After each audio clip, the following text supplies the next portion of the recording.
Now more than one option correct का first question. सो हमें इनमें से बताना है डायमैग्नेटिक कौन सा है। नाउ इसमें Na positive and O2 2 negative है, इसमें K positive and O2 negative है।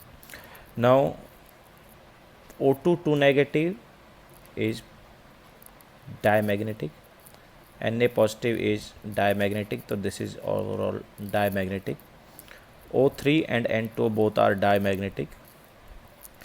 K positive is diamagnetic, but O2 negative is paramagnetic, so it is overall paramagnetic. So in this case Na2O2, O3 and N2, these three are diamagnetic while KO2 is paramagnetic. Question number 2 में हमें बताना same bond order किस किस case में होगा। So using MOT जब हम यहाँ पर देखते हैं तो इसका बॉन्ड ऑर्डर 3 आएगा। NO नेगेटिव की अगर हम बात करेंगे तो NO नेगेटिव में बॉन्ड ऑर्डर जो है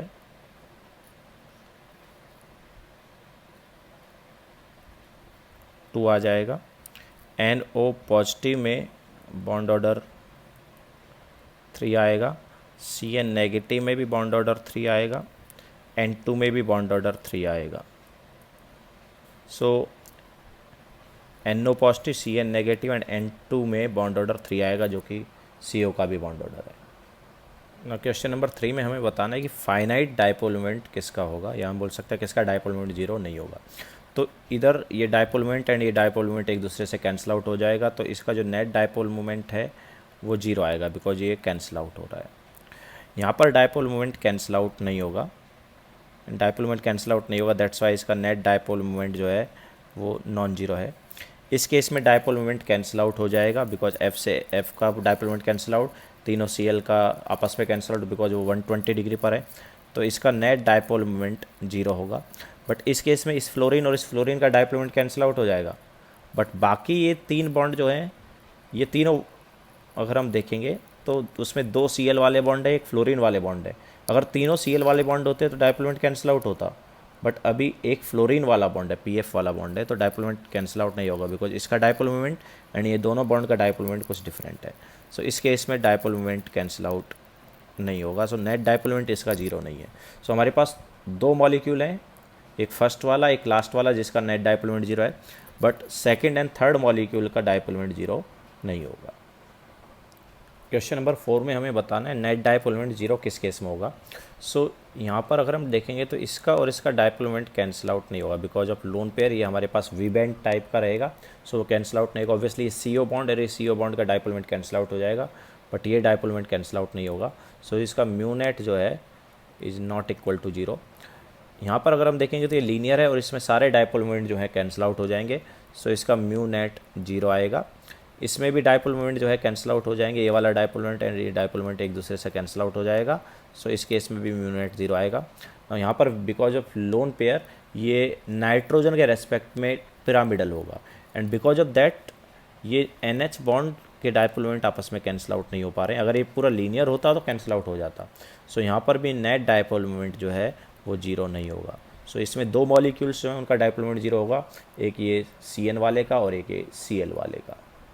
क्वेश्चन नंबर 5। सो आयोडीन के वैलेंस इलेक्ट्रॉन 7 थे, एक और आ गया तो 8 वैलेंस इलेक्ट्रॉन, उनमें से 2 ने बॉन्ड बना लिया तो 6 इलेक्ट्रॉन बचे, मतलब 3 लोन पेयर हैं इसमें and 2 sigma bond. So 5 hybrid orbital means sp3d hybridisation.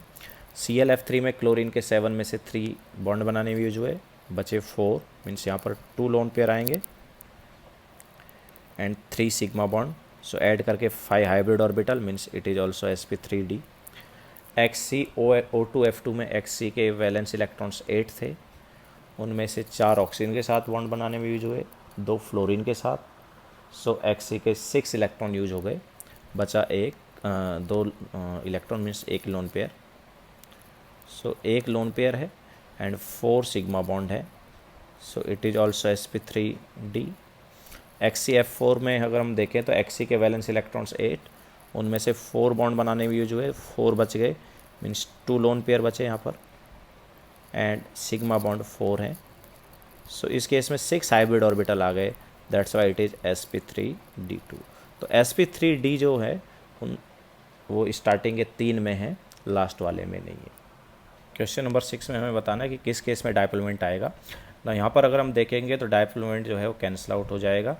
सो इसका नेट डाइपोल मोमेंट 0 बिकॉज ये टेट्राहेड्रल है, सिमेट्रिकल है। इस केस में CH और CH वाले बॉन्ड का डाइपोल मोमेंट कैंसिल आउट होगा, बट जैसे अगर हम इसको अगर μ1 नाम देंगे, दिस इज ऑल्सो μ1, तो μ1 कैंसिल आउट हो जाएगा। बट ये जो डाइपोल मोमेंट है इसको μ2 नाम दे दिया एंड इस वाले को μ3 नाम दे दिया। तो μ2 एंड μ3 अलग अलग हैं, तो ये डाइपोल मोमेंट कैंसिल आउट नहीं होगा। सो नेट डाइपोल मोमेंट जो है इस केस में 0 नहीं होगा। सिमिलरली यहाँ पर अगर हम देखेंगे तो CH और CH बॉन्ड जो है वो एक साइड में है, तो यहाँ पर भी डाइपोल मोमेंट कैंसिल आउट नहीं हो रहा। अगर ये हमारे पास ट्रांस होता तो डाइपोल मोमेंट कैंसिल आउट हो जाता, बट इस केस में डाइपोल मोमेंट कैंसिल आउट नहीं होगा and net dipole moment non zero आएगा। इस केस में डाइपोल मोमेंट सारे कैंसिल आउट हो जाएंगे एंड नेट डाइपोल मोमेंट इस केस में 0 आएगा। तो इन दोनों में नेट डाइपोल मोमेंट 0 है, इन दोनों में नॉन जीरो है। और क्वेश्चन नंबर 7 में हमें सेम बॉन्ड ऑर्डर बताना किसका होगा। सो इस केस में MOT जब लगाते तो बॉन्ड ऑर्डर 3 आता है। यहाँ पर जब हम MOT लगाएंगे तो बॉन्ड ऑर्डर 2.5 आएगा। इस केस में जब हम MOT लगाएंगे तो भी बॉन्ड ऑर्डर 2.5 आएगा।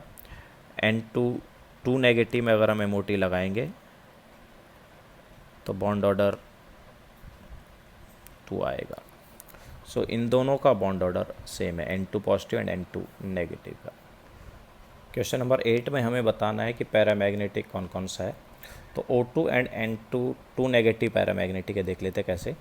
तो O2 का अगर हम देखेंगे तो it is sigma 1s2, sigma star 1s2, sigma 2s2, sigma star 2s2, then sigma 2pz2, इसके बाद पाई 2px2 and pi 2py2 and after that यहाँ पर pi star 2px1 and pi star 2py1 ऐसा आता है।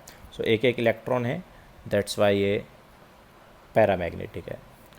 N2 2 नेगेटिव में भी px and py, pi star px and pi star py में एक एक इलेक्ट्रॉन होगा, तो वो भी पैरामैग्नेटिक होगा, देख लेते हैं वो कैसा है। So sigma 1s2, sigma star 1s2, sigma 2s2, sigma star 2s2। हाँ, यहाँ पर डिफरेंस इसका होता है, इसकी पाई का एनर्जी कम होगा अभी एंड सिग्मा का ज़्यादा होगा। So pi 2px2, pi 2py2, after that sigma 2pz2 and then यहाँ पर भी पाई स्टार 2px1 में एक इलेक्ट्रॉन है एंड पाई स्टार 2py1 में भी एक इलेक्ट्रॉन है। So that's why O2 and N2 2 negative paramagnetic है। क्वेश्चन नंबर 9 में हमें बताना है कि डिस्टॉर्टेड जियोमेट्री किस केस में। तो जनरली लोन पेयर अगर है तो जियोमेट्री डिस्टॉर्टेड हो जाती है एंड हम देख सकते हैं कि सभी के केस में लोन पेयर होगा। तो सभी के केस में लोन पेयर होगा तो इसलिए डिस्टॉर्टेड ज्योमेट्री आएगी।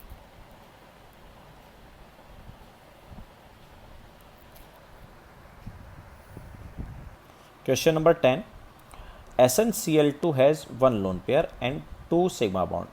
So hybridization is sp2 and geometry is trigonal planar, but because of lone pair it is V bent, while NCO negative, NO2 positive and CS2 all three are sp hybridized and without any lone pair.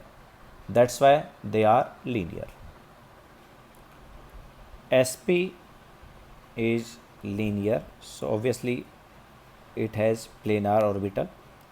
sp2 is trigonal planar, so it also has planar orbital, but sp3 is tetrahedral, that's why it does not have any planar orbital. Similarly sp3d is trigonal bipyramidal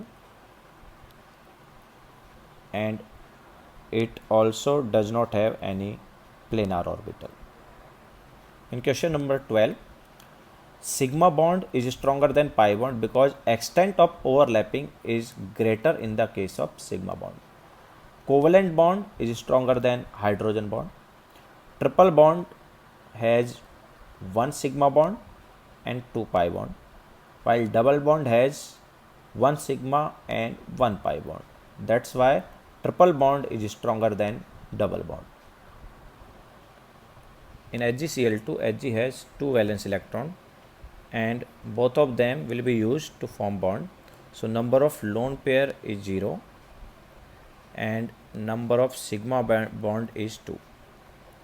So we have two hybrid orbital. That's why it is sp hybridized and linear. Now ClF3, Cl has 7 valence electron. Out of these 3 are used to form bond, so 3 sigma bond, and 4 electrons are remaining, means 2 lone pair. So it is sp, obviously we have 5 hybrid orbital, means sp3 dehybridized, and geometry is trigonal bipyramidal, but shape is T. While in the case of ICl4 negative, iodine has 7 valence electron, but because of negative charge, now it has 8 valence electron. Out of these, 4 are used to form bond with Cl, so 4 sigma bond, and remaining 4 electron means 2 lone pair. So we have 6 hybrid orbital, means sp3 d2 hybridization, that is geometry is octahedral, and we have 2 lone pair, so shape will be square planar. Both lone pair will be opposite of each other to decrease the repulsion. In question number 14, some of the elements undergo hybridization change. For example, phosphorus. In PCl5, hybridization of phosphorus is sp3d, but in PCl4 positive, its hybridization is sp3, while in PCl6 negative, it is sp3d2. Similarly, here hybridization is sp2, but in LiAlH4 hybridization of Al is sp3. But in these two reactions, hybridization of nitrogen and phosphorus remains same. For example, hybridization of nitrogen in NH3 is sp3, and in NH4 positive again it is sp3.